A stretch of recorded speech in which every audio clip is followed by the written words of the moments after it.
Bom, hoje, continuando, falta só mais hoje e mais um capítulo, a gente termina mais um livro da Bíblia, o Gálatas. Então, hoje a gente está em Gálatas 5 e é um capítulo, deixa eu abrir minha Bíblia aqui, é um capítulo que é bem comentado, bem estudado, principalmente a última parte, onde fala dos frutos, do fruto do Espírito. Mas só um Então, pouquinho, você passou para a gente o Gálatas 4 no papel, não foi? Ou eu estou não, enganada? esse foi da semana passada, Mas o de hoje, engraçado, no eu não e-mail. mandei. Ah, ok, então tá bom. Tá? Sorry, sorry, sorry. Então, esse capítulo 5, Paulo vai discutir que a gente está vendo que essa igreja da galáxia estava tendo um problema sério com a influência de pessoas que queriam ensinar para ele doutrinas que não era falsa, porque era uma coisa assim, parte da tradição e dos rituais judaicos, mas era alguma coisa que, com a vinda de Jesus, já havia sido deixada, não era mais necessário. Jesus cumpriu toda a lei para que eu e você não precisássemos mais viver debaixo da lei, da severidade da lei, da punição da lei, de toda aquela pressão de obrigação, né? Porque a lei era uma coisa assim de muita obrigação, muita coisa assim. Não faz isso, e era olho por olho e dente por dente. Inclusive, o Deus do Velho Testamento era um Deus, não é que ele era severo, porque ele é o mesmo Deus, ele não muda, a gente é que muda, né? Mas era um Deus que estava querendo inculcar no povo, né, naqueles filhos dele, naquela nação que ele criou, para que esse povo mostrasse para o mundo o caráter e a personalidade de Deus. Então, é nesse ponto que a gente vai ver que a lei, quando Jesus morreu por nós, ele veio como homem, desceu da glória, veio e morreu por nós, ele cumpriu toda a lei, né? Porque para o perdão, na época da lei, tinha que ser morto um cordeirinho puro, imaculado, não podia ter nenhuma patinha quebrada. Jesus foi esse cordeiro puro, imaculado, sem uma manchinha, não tinha um speck, um nada em Jesus que pudesse manchar ou deturpar ou fazer aquela pureza dele ficar turvo, né? Então vamos começar a leitura de hoje. Ele diz assim, começando no capítulo 5, versículo 1: permaneçam firmes na liberdade para a qual Cristo nos libertou, e não se submetam novamente a um jugo de escravidão. Então, gente, é interessante porque eu coloquei isso até mais na frente aqui do papel, mas eu vou tocar nesse tema agora. É triste a gente pensar, eu lembro de quando eu era criança, crescendo, né, no Brasil, e a gente era chamado de crente, né? Eu acho que ainda é. E hoje em dia eu questiono por quê, né? Por que que nós somos chamados de crentes? E os outros são católicos, ou os outros são espíritas, e tem os crentes, né? Eu acho que não, todos os que creem em Jesus são crentes, né? Então, assim, eu acho que tem muita gente católica que é muito mais crente do que muito crente que fala que é crente, né? Então, eu acho assim, a gente hoje, considerando o que eu conheço e o que eu tenho estudado, eu não gosto mais de separar. Eu gosto do termo aqui cristão, né? Que nos Estados Unidos é Christian, somos Christian, né? Então, tem os que são batista, católico, presbiteriano, o que for, mas somos cristãos. Por quê? Porque nós vivemos dependendo e aprendendo de Jesus. Jesus Cristo é que faz a pessoa cristã. Não é uma religião, não é uma denominação.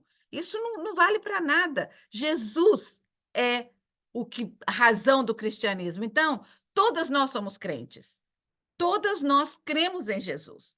Por isso, eu não vou falar que eu sou crente porque eu sou batista. Não, vocês também, todas somos crentes. Então, quando esse assunto sair, se eu falar crente não é porque é crente de denominação, tá? É crente porque crê em Jesus Cristo como Senhor e Salvador, tá bom? Então, aqui ele está falando que esse pessoal queria tirar a liberdade. Então, o que, que era tirar a liberdade? É fazer eles terem que se comprometer à circuncisão, que era aquele ritual visível, né? E como hoje para nós, o ritual que faz com que nós declaremos a nossa fé em Jesus é o batismo, né? A pessoa se converte, é batizada, aquele ritual ali, você está falando para o mundo, olha, eu morri para aquela vida que a gente vai ver aqui nesse capítulo hoje, que era o homem carnal, né? Para aquela vida de ser humano carnal, e eu agora vou renascer para uma vida espiritual. Eu quero andar com Jesus, eu quero deixar o Espírito Santo controlar a minha vida, né? Então, essa é o nosso display do cristianismo, né? Para o cristão de hoje, depois de Jesus. E esse pessoal aqui queria que esses cristãos gentios que haviam convertido voltassem a praticar a circuncisão para comprovar a fé. Então, Paulo vai falar uma e outra vez: Jesus é a nossa justificação, não existe salvação em nenhum outro, não tem mais por onde o que você possa fazer para conseguir ganhar de Deus algum mérito. Não existe, né? E nós vamos ver no capítulo hoje aqui que se a gente faz coisas boas, não é porque eu quero que Deus me abençoe, é porque eu estou refletindo a minha gratidão a Ele pelo que Ele fez para mim, né? Então eu não estou trocando favor. Esse é o erro das religiões de legalismo. Elas te ensinam a trocar, né? Eu faço isso e Deus me dá aquilo. E não é assim, né? A religião pura que Jesus ensinou e que Paulo ensinou é uma religião baseada no amor, né? E nós vamos ver o fruto do Espírito hoje aqui, que são aquelas virtudes. E eu acho que a base do fruto é um só, né? Que gera vários. Mas a gente vai ver também o que é que o homem, por natureza, tende a fazer, né? Então, a verdadeira liberdade é adquirida quando temos um relacionamento íntimo com Jesus. A liberdade que ele nos oferece é a liberdade do jugo e pressão de ganhar o nosso próprio caminho a Deus. Então, o tempo que você passa gastando energia, gastando oração, tentando, por sua força, chegar a Deus, você está perdendo em desfrutar a bênção e a alegria desse relacionamento que é seu no momento que você aceita Jesus como Salvador. Você já tem isso. Então, é você falar, então, bom, eu tenho Jesus no meu coração, então agora eu quero fazer para Deus tudo que eu puder para agradar. Lembra que eu já falei aqui que a gente vai ter recompensas no céu pelas nossas boas obras, mas o que é que eu vou fazer com elas? Depositar aos pés de Jesus. Eu vou entregar para Ele toda graça. Se Deus quiser, eu vou ter uma pilha bem grande para enxergar e entregar para Ele, porque para que eu quero glória? É Ele que é a razão da minha glória, é Ele que é a razão dos meus prêmios, é Ele que é a razão das coisas boas que eu faço, porque eu de mim mesma não faria nada tão bom, né? Então ele continua aqui. Ouçam bem o que eu, Paulo, caso se deixem circuncidar Cristo, de nada servirá a vocês. Então, o que ele está falando? Gente, me escuta, é eu, Paulo, que estou falando aqui. Eu sou uma pessoa que vim dessa cultura, eu fui zeloso, eu matei os cristãos, porque eles estavam seguindo a Jesus. Então, sou eu que estou falando para vocês aqui. Eu era zeloso, eu era um judeu sacerdote lá, zeloso. E eu estou te falando que não precisa mais. Não precisa de vocês voltarem a fazer tudo aquilo. Porque se vocês forem fazer todas essas coisas da lei, o que ele está falando aqui? Cristo de nada servirá para vocês. Então, o que você está dizendo? Não, já falei isso aqui várias vezes. Jesus não foi suficiente, eu tenho que fazer mais, eu preciso de fazer mais alguma coisa. Então, gente, nada que nós possamos fazer. Jesus e Deus, né, não vai te amar nem um pouquinho mais, nem um pouquinho menos, porque você é boazinha ou você é ruim. A gente vê, testemunhos de pessoas horríveis, de pessoas que eram assassinos, de pessoas. Deus ama aquele homem, Deus ama ele lá sendo assassino. No coração de Deus não tem ódio, não tem. Então, Deus, quando essa pessoa é transformada, né, não é porque ele ficou bonzinho. Às vezes as pessoas são transformadas no meio de uma cadeia, pagando uma pena de um crime que eles fizeram. Né? Então a gente tem que entender isso, não é a ação daquele homem que vai fazer com que ele ganhe uma salvação. É a fé que ele deposita em Jesus Cristo. Isso, somente isso. Continuando, mais uma vez declaro a todo homem que se deixa circuncidar que ele está obrigado a cumprir a lei. Então ele está falando assim: bom, então se você vai fazer essa parte da lei, então você vai e faz tudo. E esquece o que Jesus já fez, porque não vai dar para ficar nos dois. Né? Se você já era um judeu circuncidado e se converte, tudo bem. Agora, porque você se converteu, você acha que tem que fazer alguma coisa? Não precisa. Né? E o que estava acontecendo naquela época lá é que pessoas estavam desistindo do evangelho por causa dessa pressão. Então, muita gente falou: não, eu não quero isso nem, não quero isso para mim, né? E Paulo falou: não, não é isso, né? Não foi para isso que Deus chamou.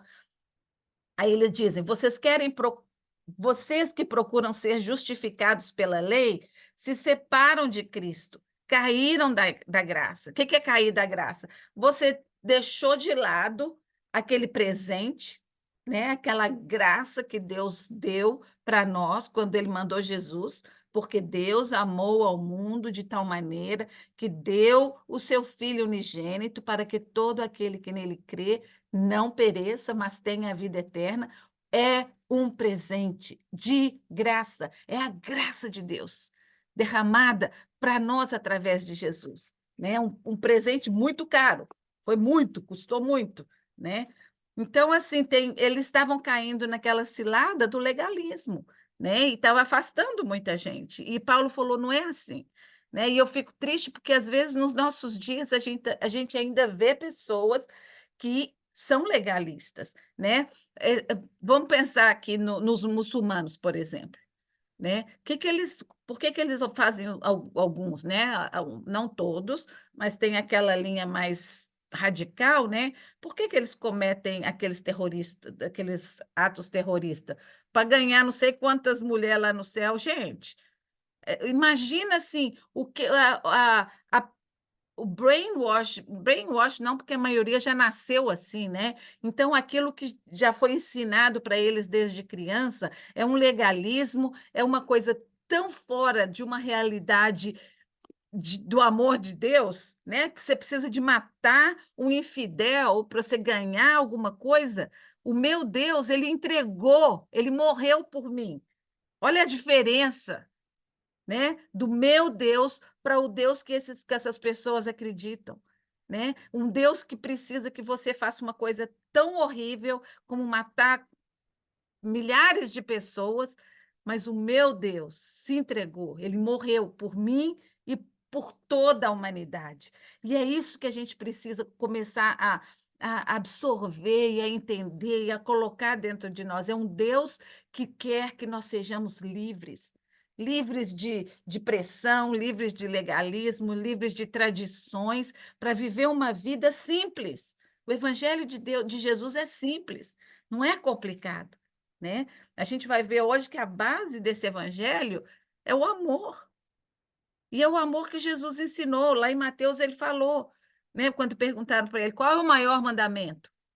Amar a Deus sobre todas as coisas e o que mais? Amar ao próximo como a si mesmo. Isso, faz isso e tudo vai estar bom. Tudo na sua vida vai dar certo.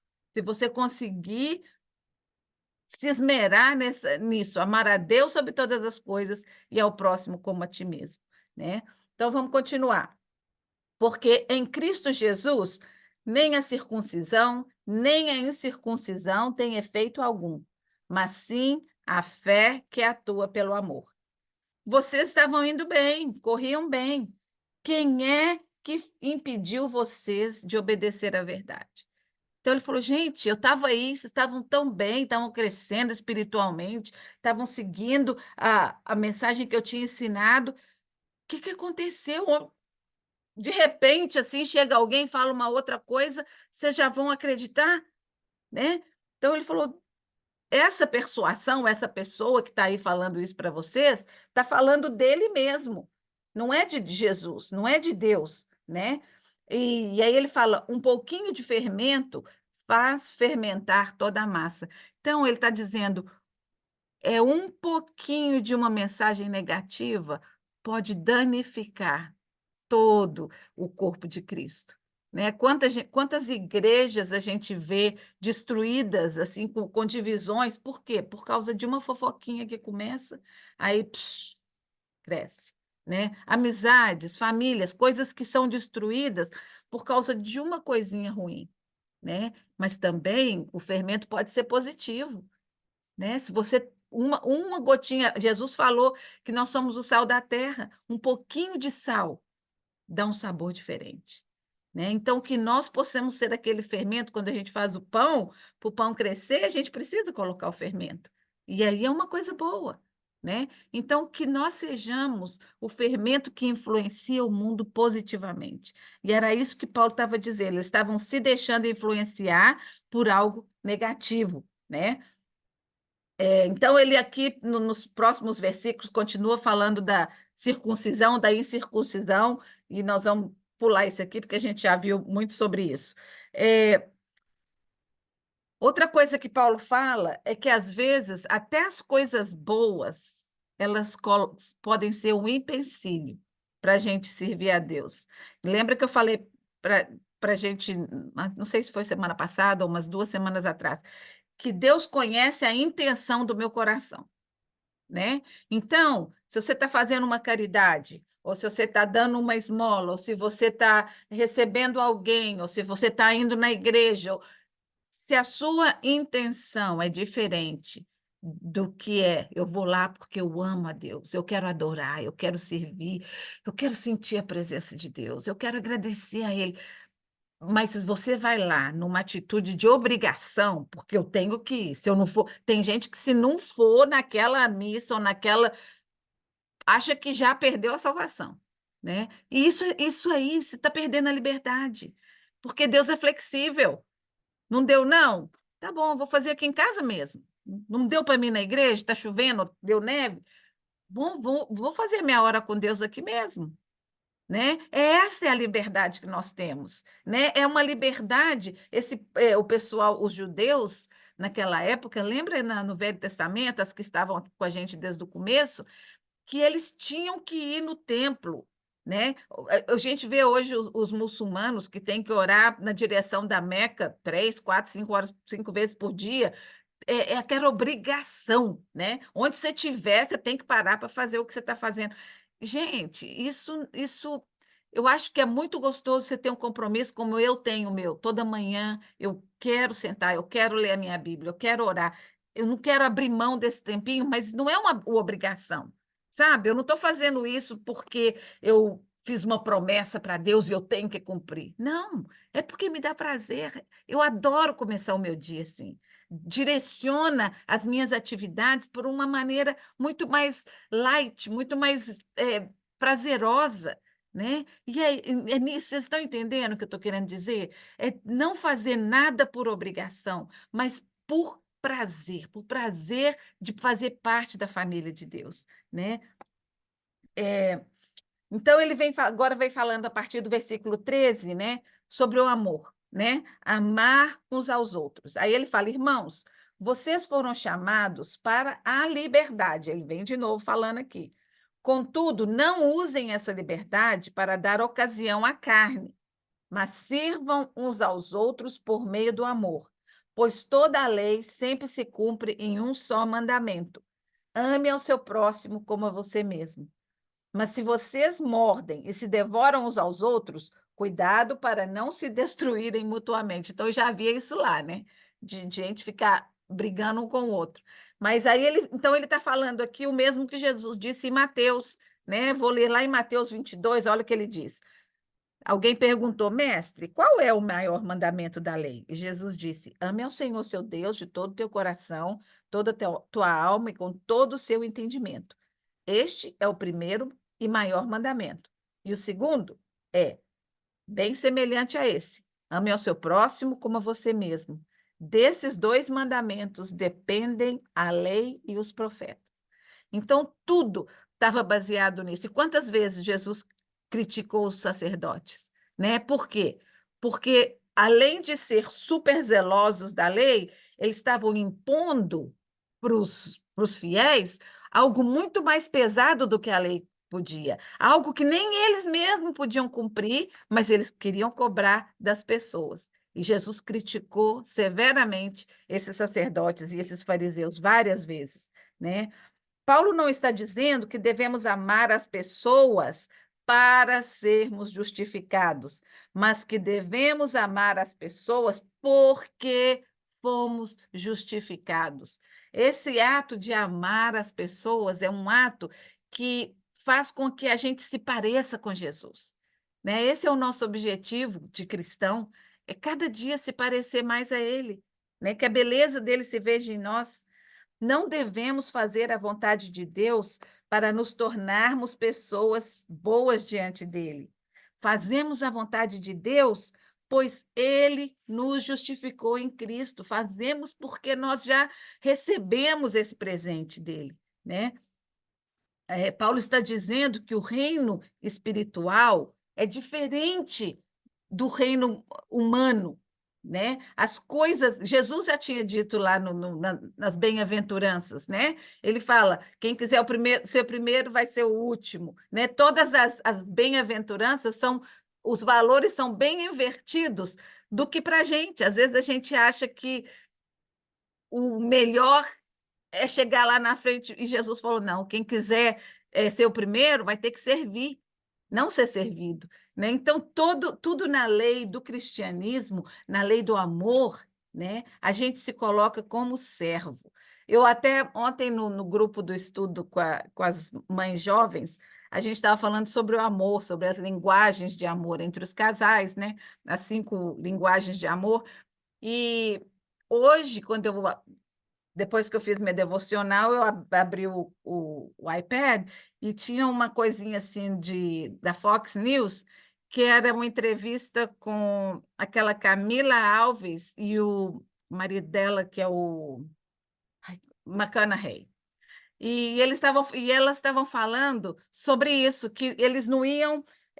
Divórcio era uma coisa que não estava no vocabulário deles, que eles serviam um ao outro. E ela fala: tem dia que eu não tenho vontade de servir, tem dia que eu não tenho vontade de trazer o chazinho para ele, mas eu vou trazer, porque eu sei que é isso que eu devo fazer, né? Então é aquele amor de servir, né? O amor dela e dele de um para o outro, né?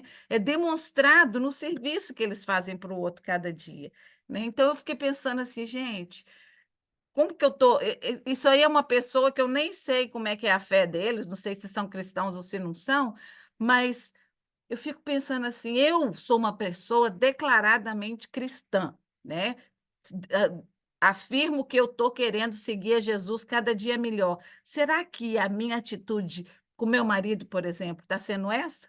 Será que eu estou tendo disponibilidade, o prazer em servi-lo como eu deveria? Né? Então, isso me fez pensar muito nisso hoje. Então, por exemplo, eu estou com preguiça de fazer a cama esses dias. Ai, preguiça. Aí ele levanta, ele faz o lado dele e deixa o meu, me dá uma raiva. Aí, aí eu falei: bom, daqui para frente, então, eu vou levantar e vou fazer a cama. E vou fazer os dois lados, né? Porque eu podia fazer, senão vou fazer só o meu também. Mas, então, assim, são coisas assim, sabe? Quando você está vivendo no espírito, você começa a perceber coisas. Deus te dá umas dicas, né? E você pode trazer aquelas para a sua vida, para você se aperfeiçoar, né? Para você. E eu acho assim, dá mais prazer para a gente viver. né? Eu acho que dá. Pelo menos eu sinto que o meu coração está feliz porque eu tomei essa decisão, né? Não sei se vai funcionar todas as vezes, mas eu vou ser perseverante, né? Depois eu conto para você se deu certo. Então, isso é que Paulo está dizendo, né? Amar com entrega, né? A gente é um pouco egoísta, fala que a Bíblia fala amar aos outros, ao próximo como a ti mesmo, né? Isso eu acho que nenhum de nós consegue fazer, de verdade. Amar como a mim mesmo. Eu sempre, se eu amo alguém como eu amo a mim, eu vou querer para ele todas as coisas boas que eu quero para mim, né? Não só para as pessoas que eu amo, né? Porque a Bíblia diz lá em Mateus, Jesus falou até os inimigos, né? Porque amar os bonzinhos, você não tem vantagem nenhuma. Tem que amar até aqueles que te fazem mal, né? Nem aqueles que você tem antipatia, não. É aqueles que te cutucam, que te fazem mal. É a esses que Jesus está nos ensinando a amar, né? Então, ele vem dizendo que ele quer que a gente ande na luz, ande no amor. Então, continuando, no versículo 16, fala assim: por isso digam, vivam pelo Espírito, e de modo nenhum vocês vão satisfazer o desejo da carne. Então, Paulo vai começar a dizer que existe uma batalha dentro de nós. A batalha do bem e do mal, da carne e do espírito. A carne, aqui nos Estados Unidos, eu acho interessante que eles chamam de flesh, né? O flesh, o que é o flesh? O flesh é aquilo que tem os desejos humanos, né? Aqueles desejos. Eu lembro quando o JT estava na adolescência e teve aquele problema de pornografia e tudo. Então, ele falava que era o flash, my flash, e aquele desejo, né? É um desejo fora do controle, é um desejo de saciar uma coisa momentânea, não é um desejo que vai te satisfazer para uma coisa boa. É um desejo que vai se saciar ali naquele momento, né? Por exemplo, o adultério, você falar uma mentira, são coisas que você faz e que te livra por um momento, mas depois vai te deixar com aquela culpa, aquele peso, né, no coração. Então, Paulo vai dizer aqui agora que existe uma luta dentro de nós, entre o bem e o mal, entre a carne e o espírito, né? Voltando um pouquinho ali no servir, que eu esqueci de falar, que eu acabei de ver aqui, sobre o servir, sobre o amar, né? Que Jesus estabeleceu, gente, o maior padrão de amor e de serviço, né? Esse é o clímax, né, do amor dele. Ele tinha mais liberdade do que qualquer pessoa que já andou nessa terra. Ele tinha mais poder do que qualquer pessoa que já andou nessa terra. Mesmo assim, ele usou a sua liberdade, a sua autoridade e o seu poder para servir aos outros em amor, né? E a gente está lá registrada, não todas, mas muitas coisas que Jesus fez e que Jesus viveu, né? E ele não discriminou pessoas, né? Ele foi para o cobrador de imposto, ele foi para um aleijado, ele foi para um leproso, né? Ele não discriminava ninguém, né? Então, este é o serviço, este é o amor, este é o Jesus que nós servimos, né? Então, continuando aqui, por isso digo: vivam pelo Espírito e de modo nenhum satisfarão os desejos da carne, pois a carne deseja o que é contra o Espírito, e o Espírito o que é contra a carne. Eles estão em conflito um com o outro, de modo que vocês não fazem o que desejam. Todavia, se vocês são conduzidos pelo Espírito, não estão debaixo da lei. Então, aqui ele está dizendo, gente, é real, existe uma guerra espiritual, né? E principalmente quando a gente conhece a verdade, conhece a luz da palavra de Deus. Aí essa guerra ainda, porque tem gente que não sabe, assim, que não está nem aí para Deus, que não está nem aí para um relacionamento com Deus. Então, para eles não faz diferença. Agora, para mim e para você, faz diferença, né? A gente tem que entender essas batalhas, E às vezes a gente tem que até entender quando é o inimigo, quando é Satanás te atacando através de alguém, porque às vezes a gente fica com raiva de alguém que fez alguma coisa e a gente não se dá conta que aquilo ali é um ataque de Satanás para te tirar a paz, para colocar ódio no seu coração, né? Ressentimento, para te deixar angustiada. Então a gente tem que viver uma vida cristã que entende que existe uma guerra espiritual, né? E que a nossa guerra não vai ser vencida porque eu sou forte, porque eu sou boazinha, não. A minha guerra vai ser vencida porque o Espírito Santo vive em mim. O meu poder não vem de mim, vem dele, né? Aí aqui Paulo vai fazer uma lista das obras da carne. Então, o que que são as obras da carne? São aquelas coisas que nós fazemos que é natural do homem, tá? As obras da carne são conhecidas e são manifestas: imoralidade sexual, impureza, devassidão, idolatria, feitiçaria, inimizades, desavenças, ciúmes, ira, egoísmo, dissensões, facções, inveja, embriaguez, orgias e coisas semelhantes a essa. Eu os advirto, como antes já os adverti: aqueles que praticam essas coisas não herdarão o reino de Deus. Agora, dá uma olhadinha nessa lista de novo. Eu já fiz várias dessas coisas. No meu resumê, né? Tem várias dessas coisas ali. Então quer dizer que eu não vou herdar o reino de Deus? Não. Quer dizer que essas coisas não podem dominar o meu coração, não podem dominar a minha vida. Que quando eu tenho consciência de que eu fiz uma coisa dessa aqui, que eu tive ciúmes, ou que eu tive inveja, ou que eu menti, eu falo: Deus, me perdoa, por favor, me ajuda a vencer da próxima vez, né? Não é uma pessoa que tem uma mente cauterizada e faz de novo, e de novo, e de novo, e não quer uma mudança de vida. É diferente, né? A Bíblia diz, lá em 1 João, acho que eu coloquei aqui: se confessarmos os nossos pecados, Ele é fiel e justo para nos perdoar os pecados e nos purificar de toda injustiça.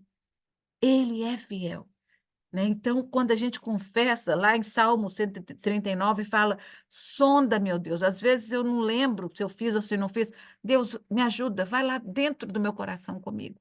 Sonda, procura lá se tem alguma coisa que eu fiz que te magoa, que te fez ficar triste, né? Então, a nossa carne não gera bons frutos. A nossa carne, o nosso flesh, o nosso ser humano, né, que veio de Adão, o homem natural, como a gente já viu falar antes, ele não produz coisa boa por si só. Ninguém ensina um bebezinho, um menininho de 2 aninhos a falar mentira, ou bater no irmãozinho, ou desobedecer. Não, é nato, já nasceu com aquele instinto. A gente tem que ensinar o contrário, né? A gente tem que ensinar a ser bonzinho, a pedir desculpa, né? As coisas boas a gente tem que ensinar, mas as ruins já estão ali dentro, né? Como é que a pessoa às vezes fala assim: ah, mas eu sou boazinha, nunca fiz nada errado. Não é, tem as índoles, eu entendo, tem gente que tem uma índole melhor que a outra, mas o pecado está lá dentro de cada um de nós, né? A nossa carne não gera bons frutos, a nossa carne gera pecado e afastamento do Espírito Santo. É por isso que Paulo fala tantas vezes em sua carta que devemos andar no Espírito para que nós não nos sujeitemos à carne. Andar no Espírito significa, primeiro, que o Espírito Santo vive em mim, né? Então, eu não posso andar no Espírito se o Espírito Santo não vive em mim. E como que eu posso saber se o Espírito Santo vive em mim?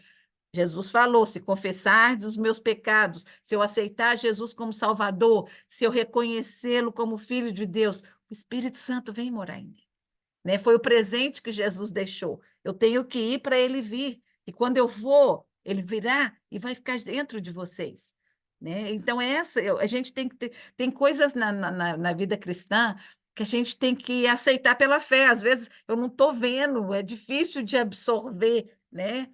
Às vezes mas eu conheço a Bíblia, eu falo: eu acredito porque está escrito aqui, né? Não é porque eu estou sentindo ou não estou sentindo, não. É porque está escrito, né, na palavra de Deus. Em segundo lugar, viver no Espírito significa estar aberto e sensível à influência do Espírito Santo na nossa vida, né? Então, viver uma vida que é influenciada pelo Espírito Santo. Isso é andar no Espírito. O Espírito Santo não se move em nós para satisfazer os meus desejos. Ele não está aqui um gêniozinho da lâmpada para satisfazer todo. Não, de jeito nenhum, né? Nossos desejos carnais, mas ele está aqui para nos ensinar sobre Jesus, para nos ensinar a ter uma vida espiritual, né? Uma vida de santidade. Gente, a santificação é para todo mundo. A Bíblia diz: buscai a santificação, sem a qual ninguém verá o Senhor. Deus falou lá no Velho Testamento: sede santos, porque eu sou santo. Então, eu e você que devemos querer ser santos, porque essa é uma ordem, né? E só o Espírito Santo pode nos ajudar a chegar nesse gol, né, de ser santos. Quando Paulo se refere à carne, ele se refere a todo o mal que o homem é capaz de fazer. Então, ele fala o homem carnal e o homem espiritual. A gente vai ver isso várias vezes em quase todas as cartas de Paulo, né? Até o mais santo de todos os homens tem desejos e pensamentos carnais. Isso tá intrínseco, é nato, né? Mas quanto mais perto a pessoa está de Deus, quanto mais cheio do Espírito Santo, mais essa pessoa consegue resistir aos desejos carnais. Não é porque essa pessoa é forte, não. É porque o Espírito Santo está dentro dela. E ela está buscando e ela está escutando aquela voz que está ensinando, né? Essa é a grande diferença. Eu achei interessante aqui o que Martinho Lutero falou. Ele disse: quando a carne começa a aparecer, o único remédio é tomar a espada do Espírito. A gente já viu o que era, né? Efésios, a espada do Espírito é a palavra de Deus, a palavra da salvação, e lutar contra a carne. Se você deixar a palavra de Deus fora de vista, você fica totalmente desamparado contra a carne. Eu sei disso por experiência própria. Fui assaltado por muitas paixões violentas, mas assim que peguei algumas passagens bíblicas, minhas tentações me deixaram. Sem a palavra, eu não poderia. Meus esforços não me ajudariam. Ter resistido às muitas batalhas contra a carne, somente através da palavra de Deus. Isso é Martinho Lutero, famoso, né? Uma pessoa admirada, um homem super religioso, super perto de Deus, que deixou muita coisa linda, né, das histórias do seu relacionamento com Deus. A nossa carne não gera bons frutos. Aí a gente vai ver o que ele diz sobre o fruto do Espírito, né? Paulo falou que as obras da carne. Aí, quando ele fala do fruto do Espírito, ele fala o fruto do Espírito, no versículo 22. Entretanto, então, depois que ele falou de tudo, essas coisas ruins, feias aqui, ele falou: entretanto, o fruto do Espírito é amor, alegria, paz, paciência, amabilidade, bondade, fidelidade, mansidão, domínio próprio. Contra essas coisas não há lei. Então, olha como ele começou no versículo 19. Ora, as obras da carne são manifestas. Então, aqui ele está falando da carne e do espírito. Uma pessoa que vive pelo prazer, pelo desejo humano, e uma pessoa que vive pelo espírito, perto de Deus, né? Entretanto, o fruto do espírito. Eu estava lendo uns comentaristas e um deles falou que começa em amor, porque quando você tem o amor, todas essas outras coisas vão se refletir na sua vida. Você vai ser paciente, você vai ser caridoso, bondoso, né? E quando eu mandar o papelzinho para vocês, vocês vão ver que eu coloquei assim uma descrição, né, de cada um desses frutos. Vou falar rapidamente aqui por cima, né? Mas o fruto do Espírito e as coisas que saem né, dele, eles abrangem, assim, lembra quando eu falei uma vez que quando a gente está vivendo, a gente quer parecer a Jesus, a gente espirra, né, Jesus para as pessoas, onde a gente for, as pessoas vão perceber, né? E a mesma coisa é com o fruto do Espírito. Quando você tem o Espírito Santo dentro de você, quando você consegue amar como Jesus tem nos ensinado a amar, né? Então, a alegria vai ser constante, a paz vai ser constante. Então, é importante, tem três tipos de amor, tem vários, tem mais de três no grego, mas três, só para sintetizar um pouquinho e diferenciar, né, o que tipo de amor Paulo está falando aqui. Então, no grego tem o amor eros, o amor philos e o amor ágape. Então, o amor eros é aquele amor exótico, né, de um homem por uma mulher, um amor sensual, um amor de paixão. O amor philos é o amor entre amigos, entre pai e filhos, assim, pessoas de relacionamento, né? Aquele amor de social, fraternal que a gente tem com as pessoas. E o ágape é o amor infinito, maravilhoso, sem limites de Deus. É um amor que não tem porquê. Eu te amo porque, ou eu não tem condição. É um amor sem condições, é um amor que se entrega, né? Então, essa é a grande diferença entre esses três amores. E toda vez na Bíblia, quando Paulo ou Jesus, né, se referindo em amor, é esse amor, né? É a forma que os escritores vários do Novo Testamento se referem ao amor, é nesse amor que eles estão falando. Eles não estão falando do amor de pai para filho ou de marido para mulher, não, ele está dizendo do amor de Deus. Ágape é o tipo de amor com que devemos amar a Deus e ao próximo, mesmo que esse próximo seja o nosso inimigo, mesmo. Quantas vezes a gente vê nas notícias, né, alguém consegue perdoar uma pessoa que matou o filho ou que matou o marido, né? Que a pessoa consegue perdoar, consegue dizer eu te perdoo, Deus me perdoou primeiro, então eu tenho aqui agora diante de todo mundo, eu quero te dizer que eu te perdoo, né? Isso aí é totalmente fora da natureza humana, né? Totalmente. Isso é só o poder de Deus na vida de uma pessoa, que pode fazer com que alguém tome uma atitude dessa, de perdoar. E é essa atitude que Deus quer de nós, né? O amor descrito aqui é ágape, aquele tipo de amor que não busca os seus próprios interesses. É um amor desinteressado, puro e genuíno. Não é apenas um mero sentimento de emoção. O amor ágape tem origem no próprio amor de Deus, que foi o quê? O amor sacrificial, que se entregou, né? Então, esse é o amor que está dizendo aqui, né? Que começa. Aí ele vem a alegria. Alegria no inglês é a palavra joy, né? Porque tem happy e joyful. Então, joy é aquela coisa que existe independente das circunstâncias. Então, para nós tem alegria e felicidade, né? Felicidade é passageiro, né? Depende do momento, eu estou feliz. Alegria é uma coisa que você tem. Se a pessoa é uma pessoa alegre, não vai ser porque tudo na vida dela está bem. Não. As circunstâncias podem estar más, mas a pessoa tem um gozo, tem uma alegria dentro, né? É uma coisa de dentro para fora, não de fora para dentro, né? É, 2 semanas atrás, o filho do pastor da minha igreja veio dar o testemunho dele, ele e a esposa.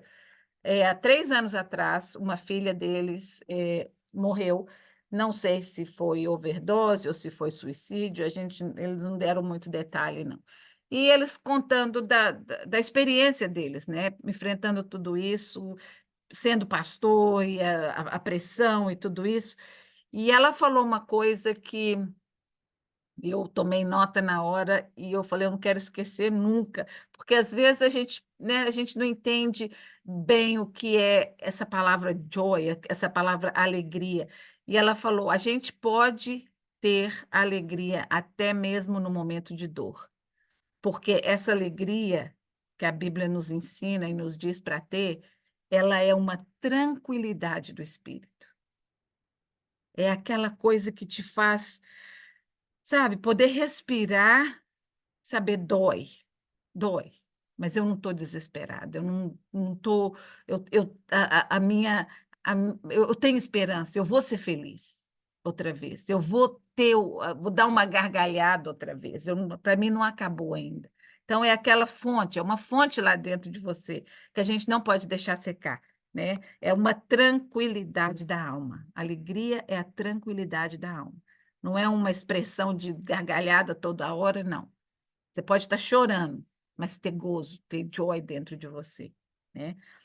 Paz também, né? Paz com as pessoas, paz com Deus, é aquele sentimento de tranquilidade, né? Não é ausência de problemas, porque não existe isso para ninguém. Todo mundo tem problemas aqui e ali, mas é a paz de Deus que excede o entendimento, que é além daquilo que a gente pode pensar ou imaginar. Longanimidade, vou resumir aqui, por isso que eu não mandei ainda, gente, porque aqui está tudo escrito de lápis assim, ó, eu não tive tempo ainda de arrumar. Mas a longanimidade, depois que eu tinha colocado tudo, falei, gente, em uma sentença, longanimidade é quando a gente consegue esperar pacientemente o tempo de Deus para ele responder às nossas orações ou os nossos desejos. Isso é longanimidade. Não estou com pressa. Eu sei que Deus é bom, né? E eu sei que o tempo dele é perfeito, mesmo quando eu estou com pressa. Eu tenho que colocar o meu coração num lugar de paz, né? E como que eu faço isso? Através da palavra e através do Espírito Santo. Por favor, enche meu coração, Espírito Santo. Me ajuda a ser paciente, né? Intercede por mim aí. O Senhor sabe bem o que eu estou sentindo, né? Benignidade e bondade são coisas que vão unidas, né? Quando a gente é bom, quando a pessoa é boa, ela é benigna, ela quer ajudar, ela quer servir, né? Fidelidade é aquele desejo de ser fiel às pessoas que nós amamos, que confiam em nós, né? Fiel a Deus, fiel ao marido, fiel a tudo à nossa volta, né? A nossa família. Um dos teólogos que eu gosto de estudar quando eu estou fazendo o estudo é Morris, e ele fala que fidelidade é capaz de servir a Deus fielmente ao longo dos anos e nas tentações da vida não é algo que alcançamos com virtude heróica. A fidelidade vem do Espírito, né? Aquela capacidade que só Deus pode nos dar de servi-lo com fieldade. Mansidão, né? Às vezes a gente pensa assim, mansidão tem que ser aquela pessoa pacata, né? Devagar. Não, não. Mansidão não é timidez em passividade. É aquela pessoa que sabe reagir. Acho que a mansidão e domínio próprio, para mim, elas estão bem misturadinhas, sabe? Porque domínio próprio é aquela pessoa que sabe controlar os seus desejos, sabe controlar os impulsos, né? Mas a mansidão está ali dentro, né? Porque a pessoa mansa, ela não vai ser agressiva com as pessoas, ela vai ter uma palavra de conforto, ela vai estar sempre disposta a sentar do lado e escutar alguém que está precisando conversar, né? Ela não se sente superior, ela não exige os seus direitos, ela é humilde. A pessoa mansa é humilde. Humilde sem ser passivo, né? Porque às vezes Moisés, se vocês lembram da história de Moisés, né? Que ele era bravo às vezes, ele ficava bravo com o povo, quebrou as primeiras pedras do 10 mandamento, bateu na rocha quando era para falar. Então, Moisés era uma pessoa que, se você olha assim, né? Ele não era assim, lá grandes coisas, mas a Bíblia chama ele do homem mais manso da terra. Então, são coisas que a gente tem que entender como que Deus quer que eu haja com a minha mansidão, né? Aquela atitude Tá, ele pisou na bola 2 ou 3 vezes, custou a ele entrar na Terra Prometida, mas o resto da vida dele, os 40 anos que Deus fez com que ele andasse no deserto com aquele povo, ele usou, né, de sabedoria, ele usou de paciência, né? Deus foi orientando a Moisés em tudo que ele fazia. Esse mesmo Deus é o Deus que nós servimos, está aqui orientando a cada uma de nós. O fruto do Espírito é algo disponível para todos aqueles que se entregam de coração a Jesus. Somente pela ação do Espírito, essas preciosas virtudes que a gente viu aqui se tornam verdade nas nossas vidas. O pecado destruiu a criação de Deus, né? Destruiu não só o homem e todo o plano maravilhoso que Deus tinha para nós, mas destruiu, colocou coisas ruins, colocou maldade até nos animais, não existia isso. Os animais era tudo ali passeando um com o outro.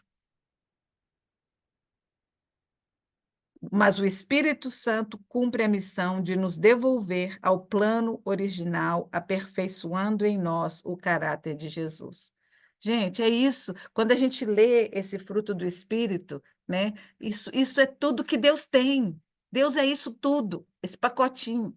E Ele quer que nós sejamos assim, né? Foi para isso que a intenção dele lá no Éden, quando ele falou, façamos o homem à nossa imagem e semelhança, era que a gente tivesse esse pacote inteiro, todas essas coisas iam ser naturais de nós, né? Hoje em dia a gente tem que buscar essas coisas.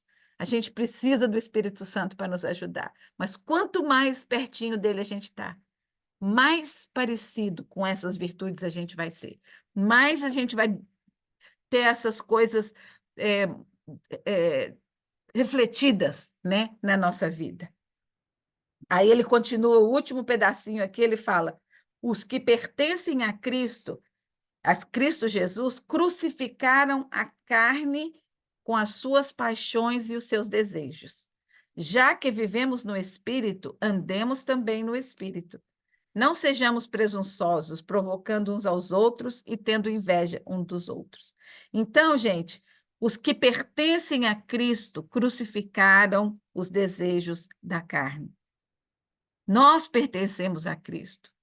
Então, cada vez que a gente sente uma dessas coisas feias, a cada versículo 19, 20 e 21, a gente precisa voltar lá na cruz e falar: Deus, me ajuda a crucificar isso. Eu não quero isso na minha vida. Eu quero pregar isso na cruz com o sangue de Jesus. Não quero inveja, não quero egoísmo, eu não quero ficar bravo. Sabe, eu entrego isso. Mas seria bom se cada vez que a gente fizesse, a gente lembrasse de levar para a cruz de Jesus. Fala: toma, Senhor, tira de mim isso, né? A raiva, a falta de perdão, cada coisa que a gente sabe que está na lista das coisas que não agrada a Deus, porque isso aqui não é a lista toda, ele fala assim, e coisas semelhantes a essa estão aqui, né? Então, a gente precisa resistir à carne, resistir à tentação, né? E todos os dias pregar na cruz esses desejos que nos afastam de Jesus, que nos afastam de buscar a santificação que nós devemos viver, né? Paulo está dizendo: mantenha-se em sintonia com o Espírito Santo. Só assim nós poderemos resistir aos desejos da carne e refletir no nosso dia a dia o fruto do Espírito. Que Deus abençoe vocês nessa semana.